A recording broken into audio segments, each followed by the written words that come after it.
Parce que je vois les trucs tout le temps, partout en fait. Ouais, j'adore l'art abstrait, et depuis toujours je vois des choses qui sont des tableaux abstraits esthétiquement. Mais j'ai seulement commencé à faire des photos avec les appareils numériques parce qu'on peut viser par écran et il y a la macro. Voilà. Mais pourquoi c'est une sorte d'envie, d'urgence de récolter les trésors qu'on voit partout en fait, sauvages, qui naissent comme ça, l'art abstrait sauvage. Détails qu'on ne voit pas. Bah, a priori, on voit tous les détails puisque c'est un détail. Évidemment, le détail qu'on ne voit pas, je dirais, c'est ce qui n'est pas le détail, c'est-à-dire c'est ce qu'il y a autour. C'est que, comme dans beaucoup de mes images, on ne voit pas forcément ce que c'est, on ne voit pas où c'est. Parce que je rentre dans la réalité pour aller chercher des cadrages et des compositions, en fait. Donc le détail qu'on ne voit pas, c'est ce que c'est et c'est ce qu'il y a autour.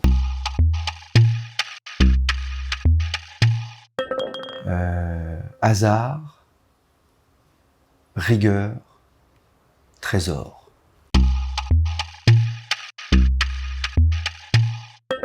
C'est très variable. Mais en tout cas, ce qui est facile, c'est de le faire. C'est-à-dire que je vois des choses et j'y vais, quoi. C'est une envie, c'est un besoin. S'il y a des choses qu'on n'est pas prêt à entendre, c'est peut-être qu'il faut qu'on travaille un peu sur soi. Enfin, je veux dire, par définition, ce que disent les gens. Bon, après, il y a les trolls et la malveillance, mais ça, c'est autre chose.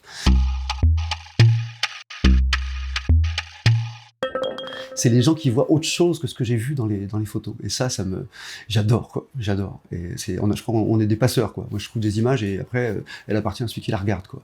Et quand il y voit autre chose, j'adore.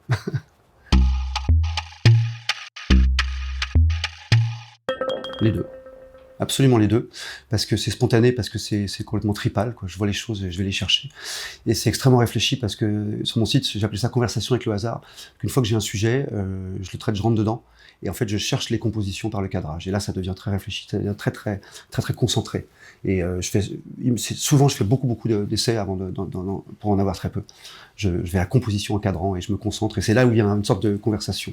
Je demande au hasard, qu'est-ce que tu me donnes là? Il y a quoi? Et là, et si je mets ça dans le cadre, il y a quoi? Et si je fais ça comme ça, il y a quoi?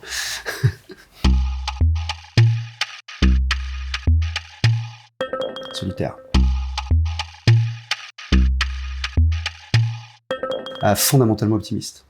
Fondamentalement optimiste. Je pense que si on prend la métaphore du verre à moitié vide, à moitié plein, je ne vois pas à quoi peut servir de perdre du temps à se lamenter sur la partie vide du verre alors que c'est avec la moitié pleine qu'on peut désaltérer quelqu'un ou arroser une plante. Et je pense que de toute façon, on ne peut pas trouver une œuvre d'art dans une trace de pneu sans être un peu optimiste.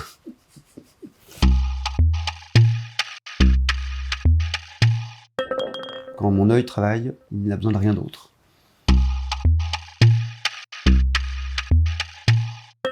C'est ce que, en tout cas, c'est vers quoi je tends tous mes efforts à être. Donc j'espère que je suis un artiste, mais c'est peut-être, je ne sais pas si c'est à moi de le dire, mais en tout cas, c'est ce que j'aspire à être. Cool. Très bien.